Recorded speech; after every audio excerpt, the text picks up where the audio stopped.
Hi, and welcome to Color Your Home Happy. I'm Justine, founder and creative mind behind Rainbow Shaker, a colorful interior design studio in London. My goal is to spread joy and happiness through the design of cheerful interiors. If, like me, you think that we need a colorful bubble to escape the daily gloom, then this podcast is definitely for you. Each episode, I will be welcoming well-known guests from various colorful backgrounds. You won't find us speaking about the right way to use colors.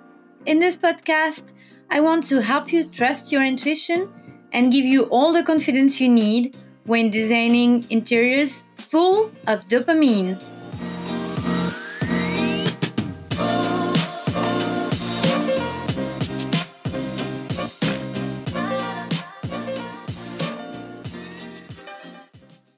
Hello everyone, and welcome to another episode of Color Your Home Happy. I'm your host, Justine, and today we are going to explore the balance between bold and subtle color choices in interior design with Ry Elliott. Hello. A biophilic interior designer from Ry Elliott Interiors and contestant of the Interior Design Masters Season 4. Yes. Hey, Justine, how are you? Good, and you? Good, very well, thank you. Thank you so much for having me on your podcast. Thank you for coming. I'm very excited, and in your beautiful home. Isn't it too colourful for you? A smidge, just a smidge too colourful, but it brings me lots of joy. I can appreciate a beautiful home with lots of colour. Here you can always be just happy and not gloomy. Absolutely. It's a little haven away from the London doom and gloom. Not that London's always doom and gloom, but you know what I mean. Sometimes it's a bit sunny between two rain. So a smidgen here and there throughout. So how have you been since the show? Good. It was an experience. It was a good experience. It's definitely opened my eyes and opened a lot more doors, which I'm very grateful for. It's been good fun, a good adventure, and I'm sort of ready to just dive right into the next one and see where it takes me. Yeah. What about you? Same. Feeling like it was kind of a dream, a little blip into our existence. Yeah. Yeah, it brought a lot of colorful projects, and I could see the designs on TV, so it was like kind of a nice achievement, even though seeing myself on TV was a bit strange, isn't it? It takes a few episodes to get used to it. You see yourself on the big screen and you're like, okay, yeah. Yeah, and then it's over. It's good fun though. Did you make lots of friends while on the show? Yes, I think this was the best thing about the show, was meeting all the contestants who were kind of my family away from home. Yeah. And who ended up being friends, and we're still all very close. Yeah. How about you? Absolutely agree. The people who not only sort of made the show, but the people are like my competitors, shall we say. Yeah. It wasn't like that at all. It was very much like everyone was supporting each other, really friendly. Oh, have you got a drill? Yeah, I've got a drill. Oh, can I borrow that scrap bit of wood that you're not using? Like, yeah, absolutely. So it was a really nice sort of family kind of environment, but I'm not sure the producers may have liked it because we didn't have much drama. Yeah. So, I mean, we loved it. But yeah, the people and my like fellow contestants are like my second family, like you said, and we're always hanging out together and doing things. So that's the best thing, I think, from the show. So you have Ry Elliott Interiors? So Elliott's actually my middle name, and my full name is Ryan. But I just felt like Ry Elliott kind of flowed a bit better than my surname's Anderson, so it would have been like Ry Anderson. It's just a bit more harsh. So no, it's been good. So I studied interior design at KLC in Chelsea Harbour, and it was during the lockdown. I'd sort of left my current job, and I've always wanted to be an interior designer or work in some form of design, whether it's furniture design, interior design, graphic design. And then I never thought that I could do it because I was like, I'm not smart enough, I'm not very academic. And then like I'm almost 30 now, and I think I got to the point where I was just like, life is going. Yeah. So I was just like, screw this, I'm going to follow my passions and do what I want to do. So I studied for about just under 3 years. And then I literally graduated the same year that I got onto the show. So I didn't necessarily have a lot of experience. I'd sort of learned the foundations and the basics. And then when you're on the show, you realize how unrealistic it actually is in terms of the real world of interior design. But That's not me knocking it by any means. I'm very grateful for the show, but it's just not necessarily the same because you have a tiny budget and 2 days to do things. Yeah. So you get the idea. Yeah, it's never really realistic. And on TV, it looks good, but like you don't want to look behind. Exactly. Those rush things. Yeah, if you did a close-up shot of all the things in my designs, you'd be like, well, that's not very professional. Like glued the side of my kitchen worktop on or stapled some curtains up. You don't need to see that. Yeah, I completely agree with you. I hand painted curtains and rugs. I made it look good, but from a distance. Yeah. What attracted you to interior design? Yeah, I think what attracted me to it is I like designing spaces and changing how they make you feel, but also there's so many options and possibilities. And I feel like to someone, it might just be a blank room, but you could do so much with this blank room. You know, there's like millions of opportunities. And I think it's interesting if you're dealing with clients or even just your own personal taste, it's different each time. And I like that aspect of interior design. I like being able to change a space to make it more functional, more practical, and make you feel a certain type of way. Like, for example, coming into your space that you've designed, instantly it's lots of color and it makes you feel like happy and enthusiastic and energized. And just doing that is the thing that makes me enjoy it so much because it's different and it's fun and it's creative and there's no rules. When you're also starting as an interior designer, the most struggle you have at the beginning is finding your own signature. And then when you're entering a room, you can say, oh, this is this interior designer. I recognize this design. Yeah. For me, it's into colors. But when I started, like my first project were toned down because you're kind of a bit nervous. Yeah. And you're agreeing with what the client said. And then at some time you're like kind of, no, I'm going to do my own thing and you're gonna like it. I think I'm still learning that at the moment. I feel like from being on the show, that's when I truly discovered my style and aesthetic because I'd sort of just graduated from uni and I was like, I don't really know what my signature is yet. And then from being on the show and doing all these challenges, you kind of find yourself a bit. And I'm like, oh, this is muted, soft, biophilic and earthy. And I just kind of tuned into it. And then that's my jam now, really. That's what makes me happy. Can you explain what biophilic interior design is? Yes. To put it simply, it's basically the combination of like nature and design in one. Whether it's architectural design or interior design, it's incorporating, for example, plants or nature within the scheme. So you could have, for example, a building and put loads of plants in it and around it, which would make it sort of biophilic. Or you could have a building that over time gets almost incorporated into the landscape, almost a bit more natural, just letting the world and the surroundings do its thing. And that would be biophilic design. Inside, with interiors, just getting loads of plants in, having living walls, anything that would incorporate the two together as like a package, I would say is sort of biophilic design.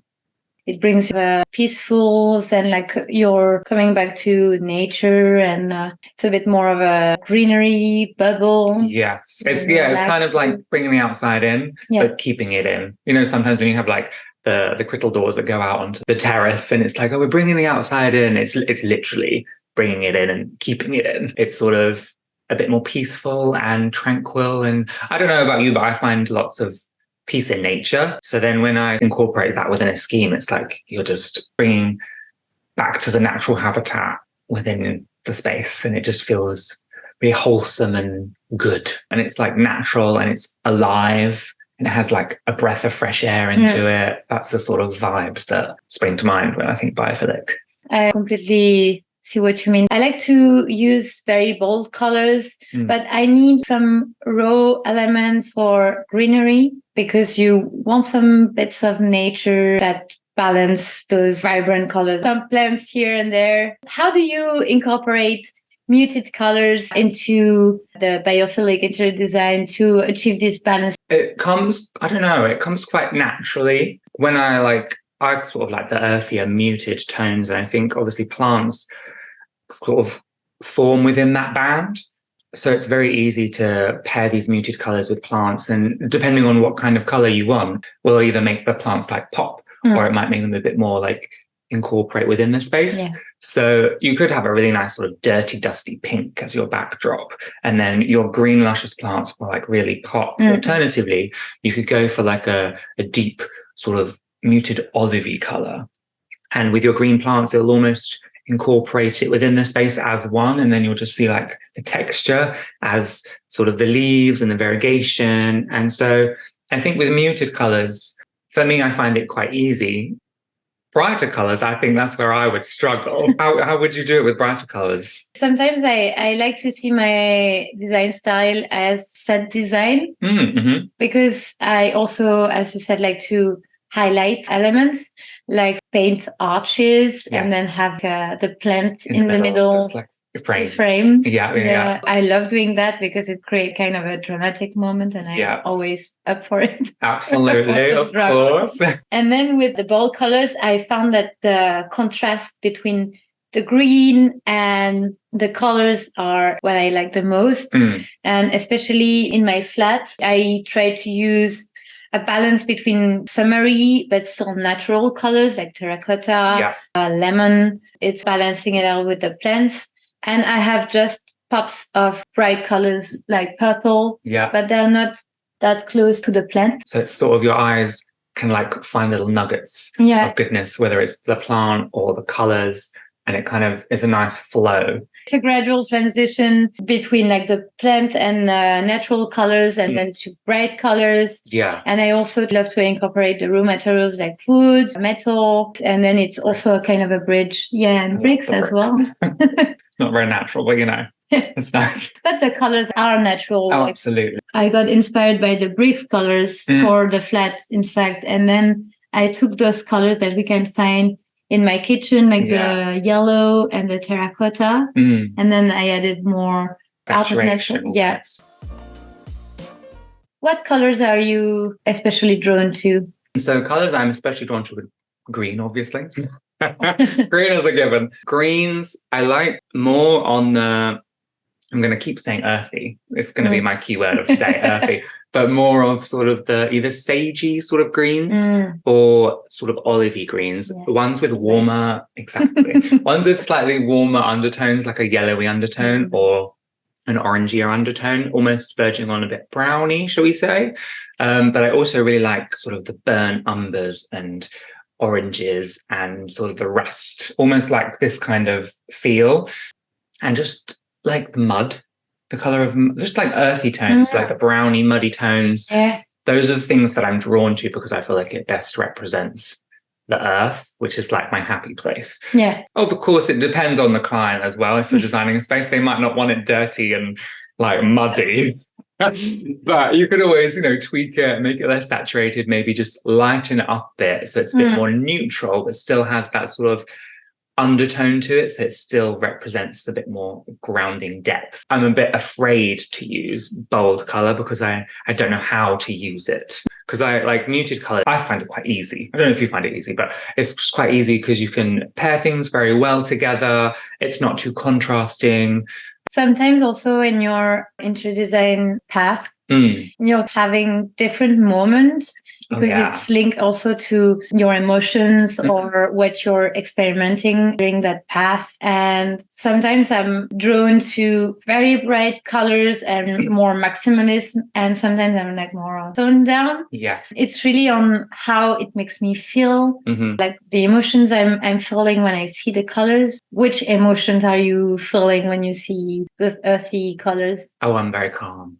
Calm and tranquil bliss. That's what it is. I find it just, I think it's just grounding to me. And it's like you're stepping just into your happy place. Like, this is your happy place. I'm assuming this is your happy place. No, I feel awful in this space. Like surrounded by color. Mine is more like muted, soft, earthy, and it just makes me feel at ease. It's not sort of too distracting. It's subtle. It's easy on the eyes, and I'm just at peace. And I think that's what I generally feel like if I'm standing in a forest, and I'm like, oh, it's just, you can kind of, you know, that just breath of just like, okay, this is nice. And that's how I like to feel when I come home, and just after a busy day, you can come in And you're just like, this is home. It's like a breath of fresh air. It's nice and open and airy. And it can still be dark in some places, but still have that sort of gritty,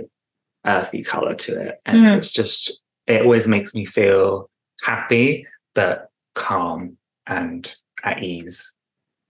Do you have good memories as a child of going in a forest? Oh yeah. As kids, we always used to go out. Our parents were quite outdoorsy. Like we go on Sunday walks every week. We'd go like on an evening walk. When I was a kid, we used to go with my granddad, Papa.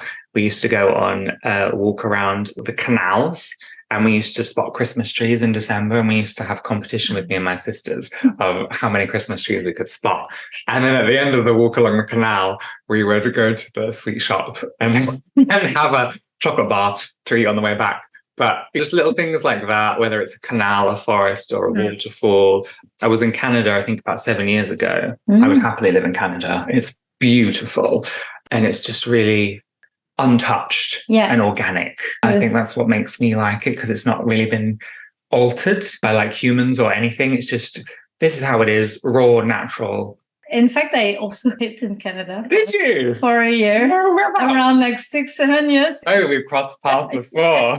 Whereabouts in Canada? I live in Montreal. I was Vancouver. Still in Canada. You told me that your dad was a decorator.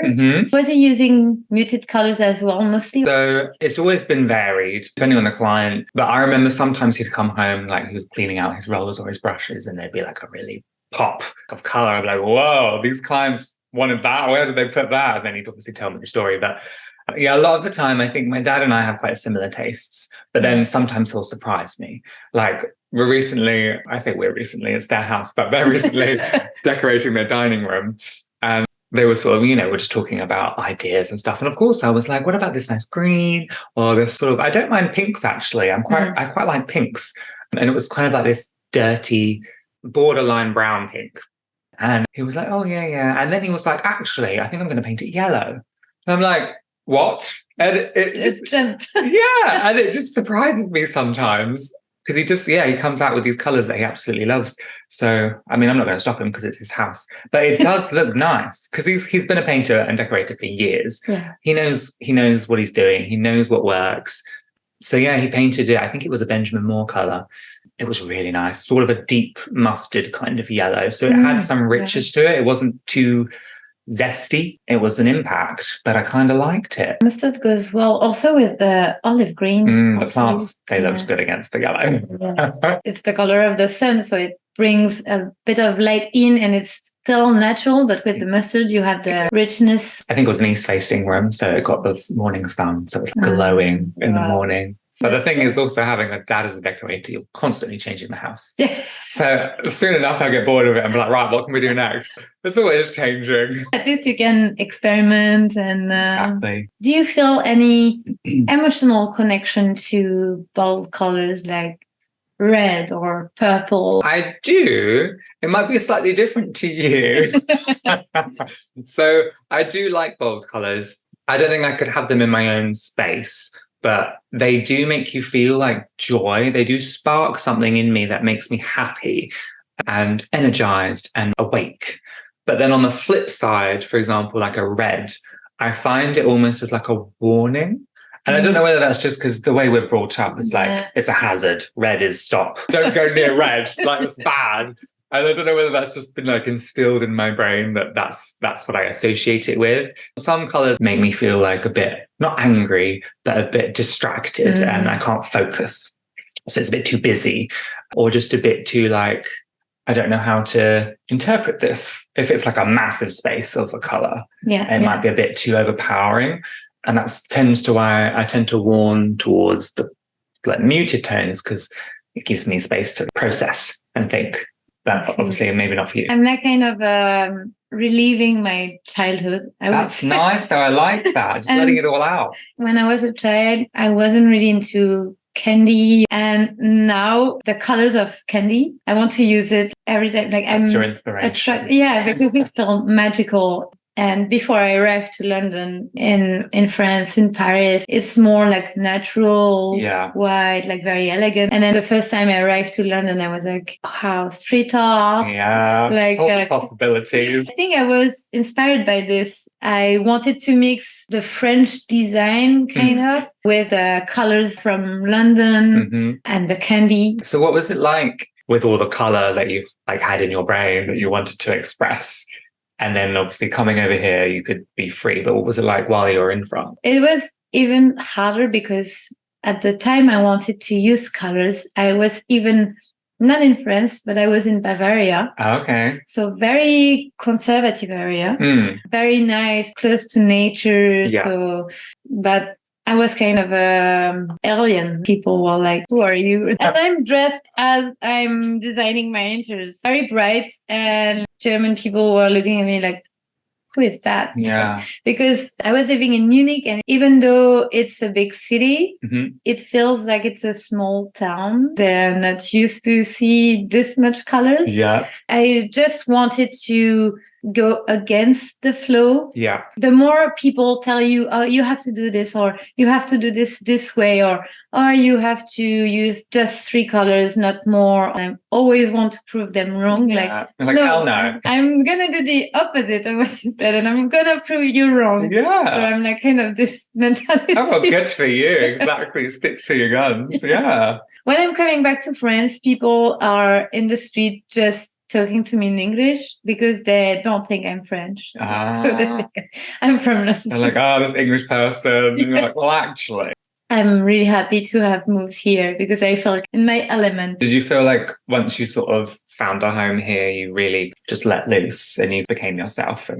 Yes, I started during the pandemic, and because it was too gray, too depressing, I needed very vibrant colors to feel happy every day. Yeah. So I was redecorating my house every time. Yeah. Bringing in more colors and more and more and more. What did your husband think of this? He was kind of skeptical. What's your husband's aesthetic? He likes colors, but he doesn't know how to use them. So he trusts me on this. Yeah. He's very worried about colors clashing together. Okay, yeah. And sometimes I want the colors to clash together to bring some emotion. At first, he's always very worried. To be honest, I have to prepare every time a PowerPoint presentation to show him before starting anything. How do we feel about this? Option 1, option 2. And sometimes he says like, I'm going with this option. You mean this one?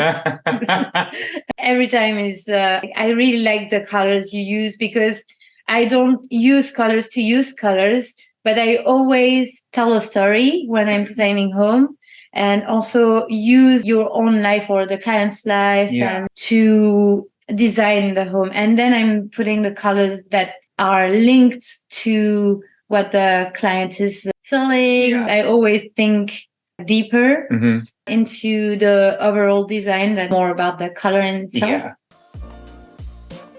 And I think that some spaces you will be more prone to use more natural colors, some more vibrant. Yeah, I think, for example, I think a kitchen, you can get away with going a bit more lively because a lot of stuff happens in a kitchen or dining room, either or. Because, you're cooking in there. There's lots of gatherings if you're sociable, parties, food, baking. And even the food is colourful. I feel like the kitchen is like the hub of a home. And I feel like that's where you can get away with, for me, that's where probably I would be the boldest. And I would go for colour and maybe some wallpaper, some pattern. That's where I would go for it.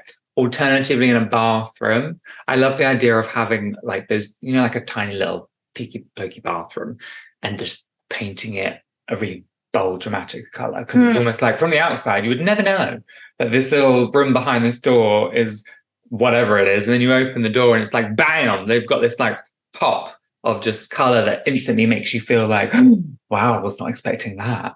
So bathrooms and kitchens, I would say a bit more lively, a bit more colourful. And then on the flip side, bedrooms, I would always just go more muted and soft and tranquil and calm. You can obviously do that in a bathroom as well. If it was like a bathroom with a bathtub, then I'd be more prone to go calming, neutral, and chill. Dining rooms, Either or, I would say, for my personal taste. And then like depends on the kitchen, maybe. Exactly. Yeah. It could be both. You could have a transition. So it could be a bit more lively in the kitchen, and then you could depict certain elements of colours from the kitchens you've used, but then tone it down for the dining room. So, you know, if you've got a nice setting with some candles, you're having a nice dinner, it's a bit less abrupt and bright, and it's a bit more like nice dinner with your pals, candles, nice mood and atmosphere, that kind of thing. In a hallway, maybe a bit more muted because you're coming into the home. I mean, it would work different ways, I suppose. If I wanted more of an impact and more of a statement when people come into my house, then I would go bold. But because my signature's maybe more on the muted, softer, calmer side, then it would probably be a bit more, coming into Ry's home. You know what I mean? Yeah. And also it depends on the layout. If, like, for example, the flat is entirely open, like here, I would have a transition, but have like a focal point that pops. So you're drawn into the space. Yeah. And you're curious. Yeah. Yeah. You're like, where does that go? And for the guest bathroom, I'm always for a lot of drama. Oh, yes. Definitely having the drama in there. But for the bedroom, for me, it's more sexy and boudoir. Yeah, I like, because you've still got dark colours, but they're still vivid, still quite saturated, but they're just a bit more moody. Yeah. And I get the vibes. Like, this is the bedroom. Yeah, this is. But in the office, it depends. During the day, in the morning, I want something that awaken me, and in the afternoon I want something to focus. Yes. In a day I change rooms to have this effect. That's a good thing to do. I didn't think of that. Yeah. Or what I also like to use is shapes. For example, in the morning you have your turn to a bright shape, and then when you're on the afternoon you have kind of more focused. That's good. I never thought of it like that. That's really handy, because I'm in a little office space at home. I'm surrounded by plants and greenery, and I'm just like, this is productivity, this is focus. But it can get to a point where I'm like, I need something to pick me up, because I'm almost like, I was focused to begin with, and now I'm just sleepy. And then I need to maybe move somewhere else that's a bit more vivid and like punchy and energized. This is how I manage my day in the morning. I think it's by also coming in the kitchen, making my tea, seeing first the kitchen. That's very like, oh yes, it's like bing, morning. Yeah, okay, I'm awake now. And then you have this transition of the green. For me, it's also very focusing, very relaxing. In my office, I didn't paint the whole room because I want to have this balance of focus and bright. You can play with colors and not paint the entire walls. It's like zoning as well, because my office is still in like my bedroom, and so I basically just like painted a stripe up the wall and over the ceiling, and I'm like, this is my office space. This is the zone of which I will just do my work. Color can be used in many ways. So, Ry, would you have any recommendation in terms of books, blog on biophilic design and color? I have two, one for each. The first one is a book by Mariana Popejoy, and it's called At Home with Nature. And it's how you can incorporate nature into your designs. I mean, there are no rules to where you can do it, but it's just a really well thought out book, giving you inspiration from various other designers of how they've incorporated nature and biophilic design within their schemes, their homes, their outdoor living spaces. And then my sort of color side, a recommendation would be Karen Haller. She's absolutely lovely. She's got a book called The Little Book of Color. She's very insightful. She has a blog as well as the book. And it's just very interesting to hear the emotional connections to each color and the sort of backstory to it all. I also recommend The Little Book of Color because it goes quite deep into color psychology. Yes. And I'm so curious about this topic. It's interesting, isn't it? It blows my mind sometimes. Do you have any final advice to design colourful or biophilic? Yeah. I think it's just a gut instinct. I think people know what they want. Yeah. And sometimes they're just a bit afraid to do it because maybe in the color chart book, they recommend putting this color and this color together. And they're just like, oh, I should do this because this is what they say. Screw that. Like, toss it out the window. I think people should just go with their gut instinct and go with what makes them happy. It can be scary. But at the end of the day, if it's just paint we're talking about, you can just paint over it. I recommend going with the colors that are true to you, that represent you and what make you happy. Because I mean, we're sitting here together, we have sort of opposite styles, but we still can appreciate one another's aesthetics.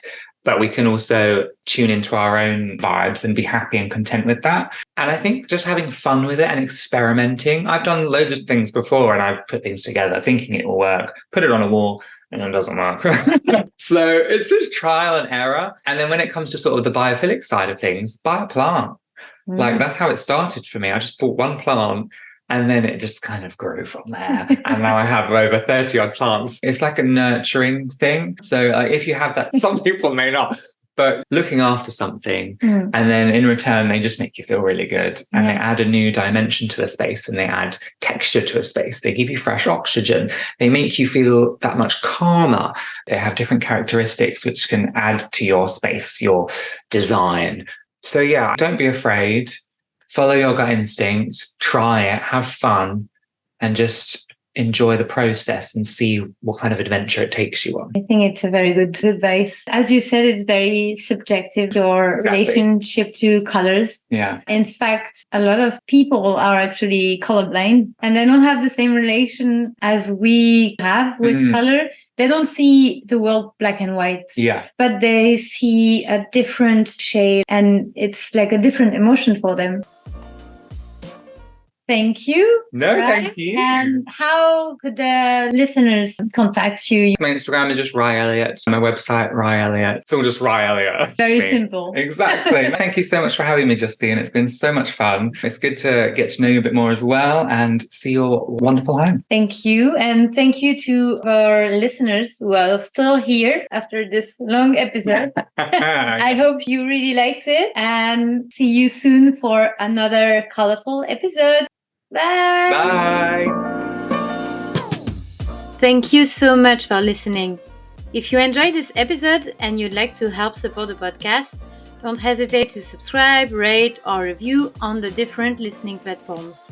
To say hello and get all the latest from me, you can follow me on Instagram at rainbow.shaker. And if you want to check out my services, you can go to my website www.rainbowshaker.com. Thanks again, and I wish you all a very colorful day. See you next time!